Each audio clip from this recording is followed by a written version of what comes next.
Hey guys, welcome back to Sunday School. My name is Renee and this week we have another story time. So, I'm sure you guys know it is Easter time.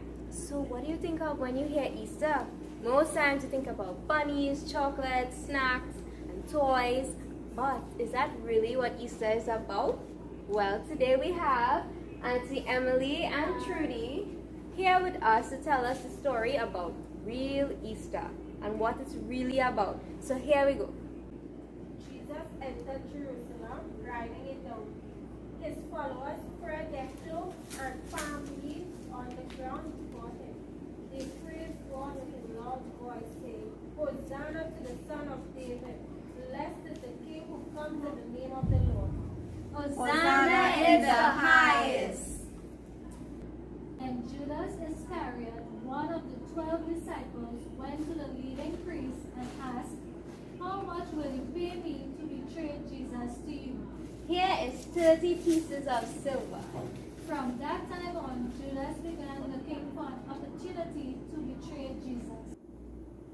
Then Jesus went with his disciples to the olive grove called Gethsemane and told them to sit here while I go over there to pray. He took Peter, James, and John with him.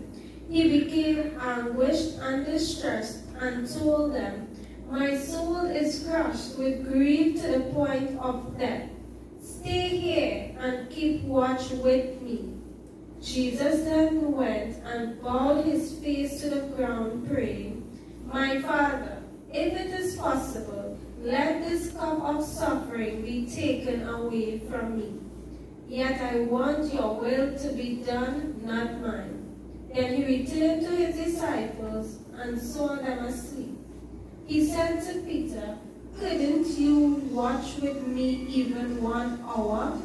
Keep watch and pray, so that you will not give in to temptation. For the spirit is willing, but the body is weak. Then Jesus went a second time to pray, My Father, if this cup cannot be taken away unless I drink it, your will be done.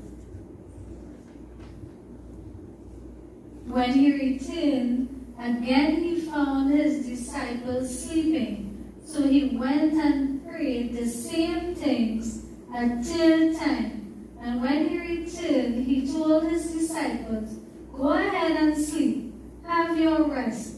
But look, the time has come. The Son of Man is betrayed into the hand of sinners. Up, let us be going. Look, my betrayer is here. Then Judas arrived with a crowd of men, armed with swords and clubs, who were sent by the leading priests and elders of the people.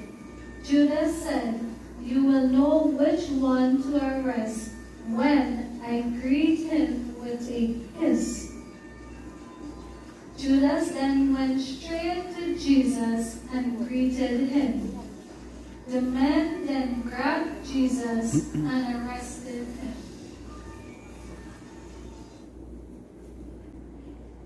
Jesus is now standing in front of Pilate, the Roman governor. The Roman governor said to him, Are you the king of the Jews? Jesus replied, You have said it. But when the leading priests and elders made their accusations against him, Jesus remained silent. Pilate then demanded, Don't you hear all these charges they are bringing against you? But Jesus did not respond. The next morning, crowds of people gathered before Pilate's house, and Pilate presented 2 people to the crowd, Barabbas, a prisoner, and Jesus. He asked the crowd, Which one do you want me to release to you, Barabbas or Jesus, who is called the Messiah?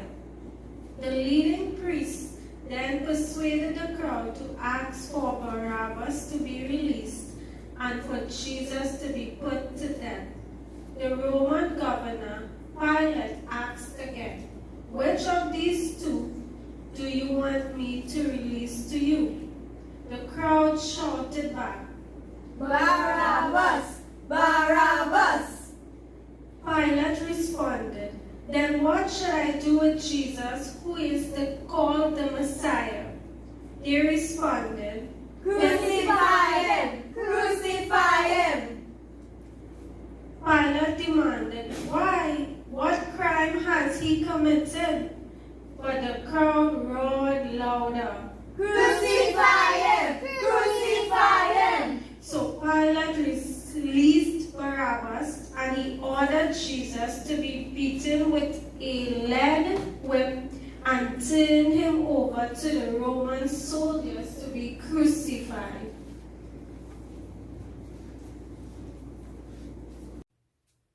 But Auntie Emily, I forget how the story goes. Don't worry, I will help you. So, the soldiers then took Jesus to his cross and they nailed his two hands one by one, and then they nailed his feet. So imagine how much pain that is. Then they placed a sign written Jesus of Nazareth, King of the Jews, and they raised the cross. And his mother Mary, she fell to the ground when she saw this and she wept. And you know what Jesus said?